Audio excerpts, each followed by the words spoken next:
Hi there, friends. So many of you have asked us on the Beverly Hills Shaman. I have so many emails from all of you saying, where is that parenting book?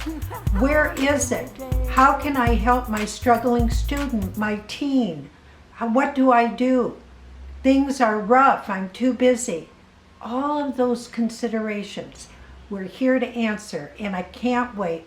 Just put your bootstraps on. Welcome, welcome, Bobbie DePorter. And I can't tell you how much of an influence you've been in my life, because my son was fortunate enough to go through the super camp. And this is for every parent out there. I want you to tune in, take notes, record this, because this will be one of the most important interviews you've ever heard by one of the most leading educators on this planet. She's brought quantum learning to our school systems. Over 10 million children have been affected, and teachers and parents like yourself and teachers like you if you're watching. And here she is right with us, Bobbie DePorter. Welcome to the Beverly Hills Shaman Show. Thank you so much. Really pleased to be here.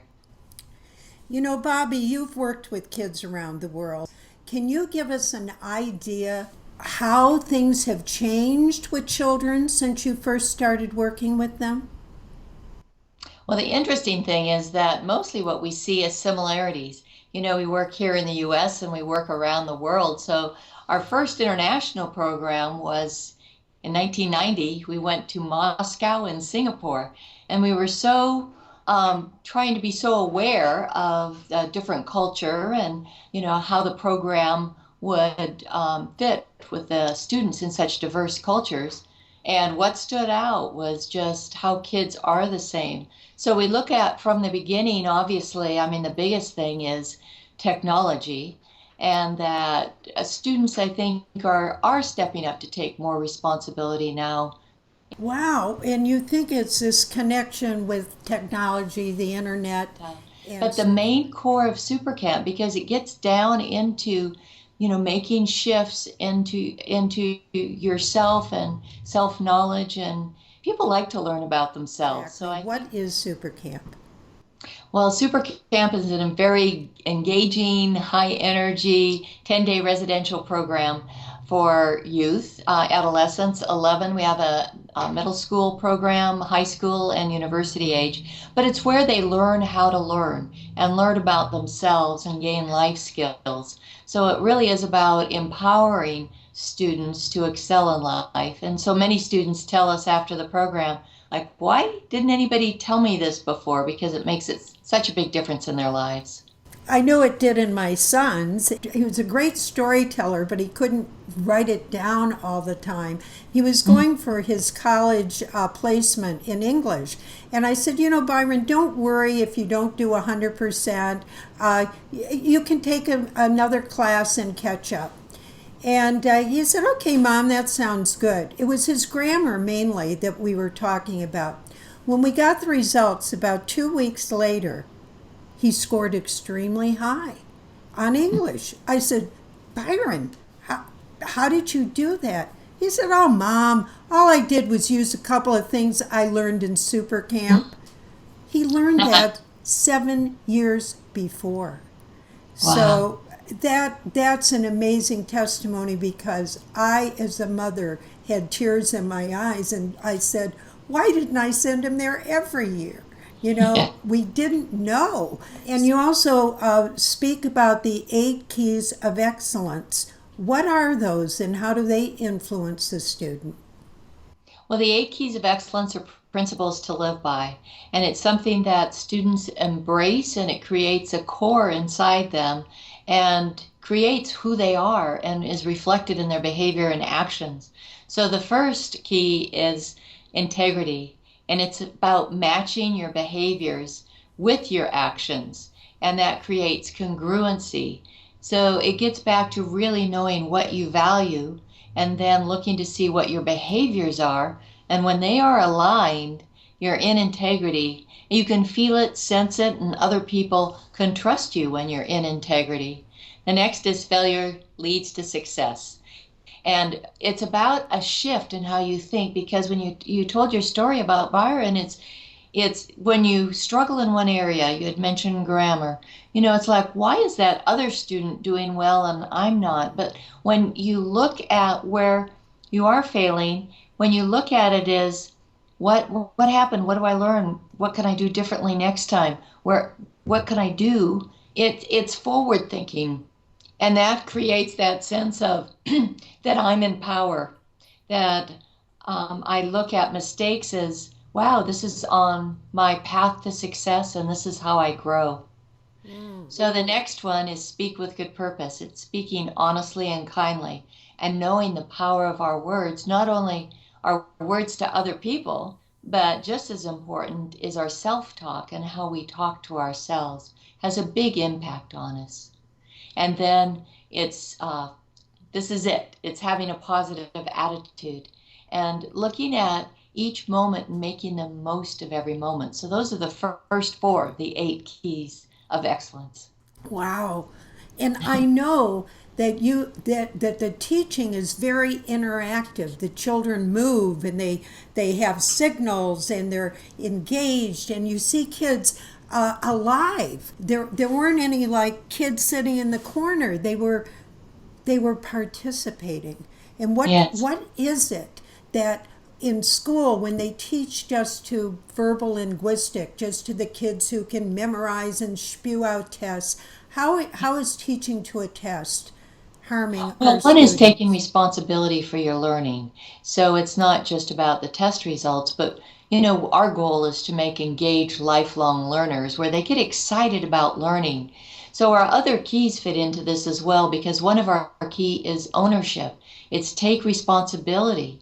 And so when they take responsibility for their actions, it's not, well, I can't learn because of the teacher. I can't learn because I'm not very good at math, or I can't learn because of, with a whole list of excuses. But when you take responsibility for your learning, you feel more empowered. You feel better about yourself. And so another key is commitment. It's make your dreams happen. It's also doing whatever it takes. So when you take responsibility and then you're committed to the results, you're committed to doing your best, it makes such a difference. And then we have flexibility, which is your willingness to do things differently to get to your goal, because we often get locked in versus, it's back to that failure leads to success. What didn't work? Well, what can I do differently? But being flexible in how you're doing things so you're always learning and growing.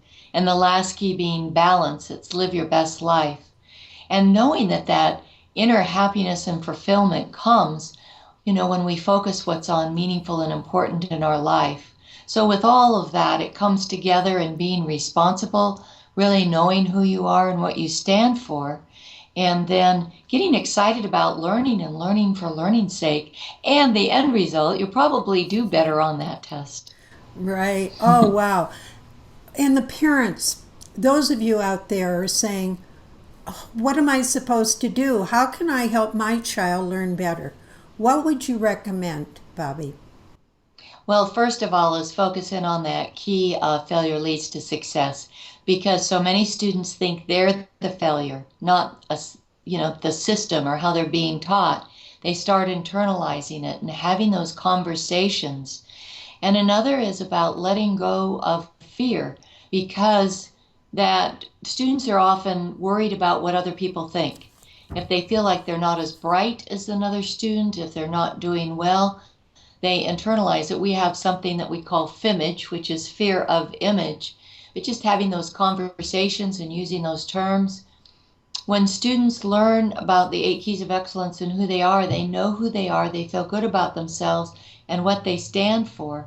So it's teaching and using them as a parent in those situations. And another great one we say is create a home office.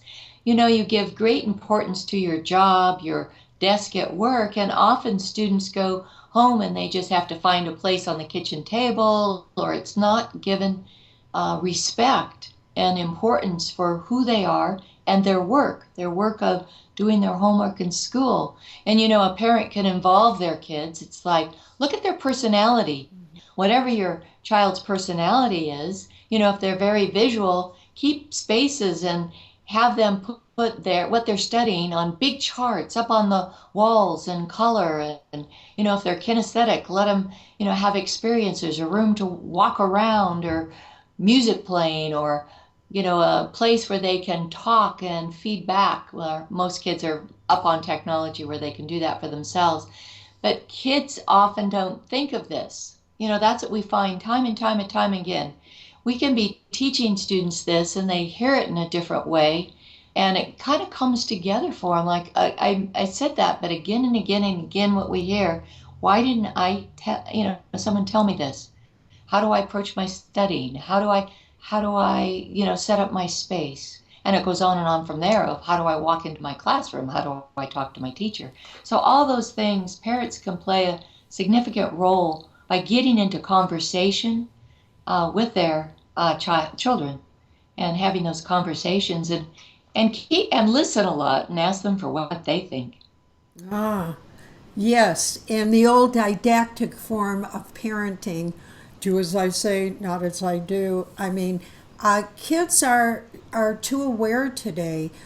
There is a complaint that we get with our Peace Smarts program, because it's about bullying, and, the 3 stages of it, and how to communicate better and own your own ground. But we get this thing all the time that kids feel that the parents aren't listening to them. They feel more entitled to just run over the parents. There's a level of entitlement in certain groups of kids. How do you handle that? Well, the first is modeling. As a parent, really look to see what your words and actions are. Show respect to your children, because often we're busy too. Children are on their phones texting, but parents do that as well. Have that moment. Here's I think a top key for a tip for parents is that listen more, talk less, and really be quiet and give your child a chance to respond. So we say listen more, talk less, and then when they answer, you can ask open-ended questions like, what do you think? How is this for you?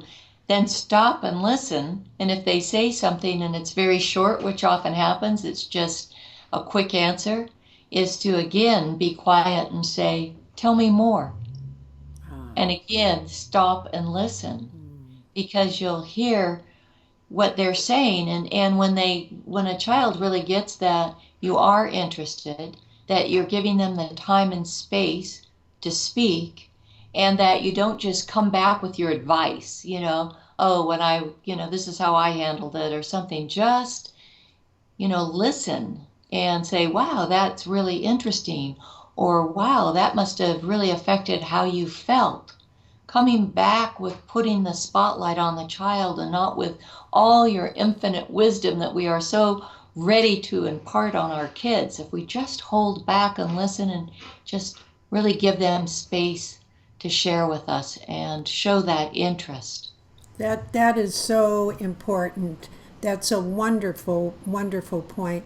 Also, if you spot that your child is getting off kilter, way off kilter, and that's a myriad of things that could be going on, like a child isolating, not having friends, or a child that is angry all the time, and I know it may go into a therapeutical type of thing, but what do you advise parents to start doing when they recognize their child is in trouble?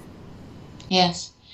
Well, one is saying what I observed, and it's just without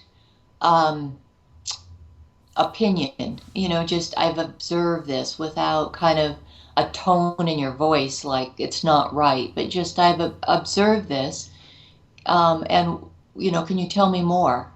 Can you tell me about this? Or how are you feeling? Or what do you think? And again, being quiet, because it could be something about, what do you think about the teachers in your school and the grades that are happening? And then look for low gradient questions. We always look at gradient instead of, I noticed that you got an F on your report card, and then your child is feeling squirming in the chair, my parents judging me. but just something about, what's happening in this class, with grades in your class, with kids in your class. And then look at what you'd consider a really low gradient, just kind of easy answer. And then you start building the gradient over time. And maybe it's not on the first conversation. Maybe it's, comes up again later. Another tip for parents is when they're looking for a place to speak to their children, one of the best places is in the car when you're alone with your child. Because what you're doing is you're looking ahead and driving, and it creates safety for your child because you're not looking them in the eye. Often when you look a child in their eye, they start to squirm and feel uncomfortable, but it's kind of, psychological. It's a little safe space. When you're driving and you can't look at them, you're looking straight ahead, you can ask a question and then just be quiet and wait for your child to respond. So I would say, take a drive. Take a drive, or a hike, maybe. Take a hike. Yes. This book, I started reading it. It's Bobbie's book, and it's the 7 biggest teen problems and how to turn them into strengths. Every page of this book that I read was filled with, I'm filled with emotion, because they say there is not a handbook for parenting. Here's one for teens. Bobbie did it, and it's brilliant, and I want to thank you. Where can we get this book? On our website at qln.com under products, and it's also available on Amazon as well. Good.